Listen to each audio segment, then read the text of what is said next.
Bro one day ஃபுல்லா Google Gemini சொல்ற ஃபுட்டா சாப்பிடுங்க ப்ரோ.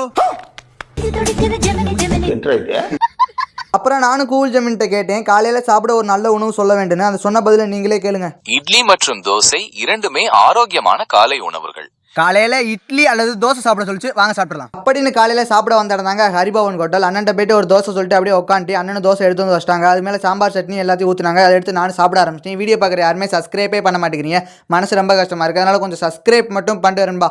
அருமையாக காலையில தோசை சாப்பிட்டு மதியம் பார்க்கலாம். 3 hours later. அப்புறம் மதியானம் கூகுள் ஜெமினிட்ட கேட்டேன் என்ன சாப்பிடலாம்னு. அது சொன்ன பதில நீங்களே கேளுங்க. மதியம் பிரியாணி அல்லது சாப்பாடு சாப்பிடலாம். மதியானம் வந்து சாப்பாடு அல்லது பிரியாணி சாப்பிட சொல்லிச்சு, வாங்க சாப்பிடலாம் அப்படின்னு சாப்பிட வந்த இடம்தாங்க நியூ மாஸ்க் ஹோட்டல். உள்ள போயிட்டு ஒரு பிரியாணி சொன்னேன். அண்ணன் பிரியாணி எடுத்து வந்து வச்சிட்டாங்க. அது மேலே குழம்பு ஊற்றி நானும் சாப்பிட ஆரம்பிச்சிட்டேன். உங்களுக்கு பிரியாணி பிடிக்குன்னா கமெண்ட் பாக்ஸில் ஒரு ரெட் கலர்ட்டா கமெண்ட் பண்ணிட்டு போயிருந்தா. மதியானம் அருமையாக பிரியாணி சாப்பிட்டு நைட்டு பார்க்கலாம். 6 hours later.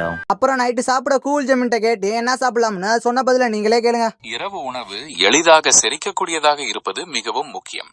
அந்த வகையில் கோதுமை சப்பாத்தியுடன் லேசான காய்கறி குருமா. நைட் வந்து சப்பாத்தில குருமா ஊற்றி சாப்பிட சொல்லிச்சு, வாங்க சாப்பிடலாம் அப்படின்னு நைட்டு சாப்பிட வந்த இடம்தாங்க நியூ அல்தாப் ஹோட்டல். அண்ணன் போயிட்டு 2 சப்பாத்தி சொன்னேன். அண்ணன் சப்பாத்தி எடுத்து வச்சிட்டாங்க. அது மேலே குருமா ஊற்றி நானும் சாப்பிட்டேன். அருமையாக இருந்துச்சு. இதோ டாஸ்க் முடியுது. நெக்ஸ்ட் என்ன பண்ணலாம்னு கமெண்ட் பாக்ஸில் கமெண்ட் பண்ணிட்டு போயிருந்தா.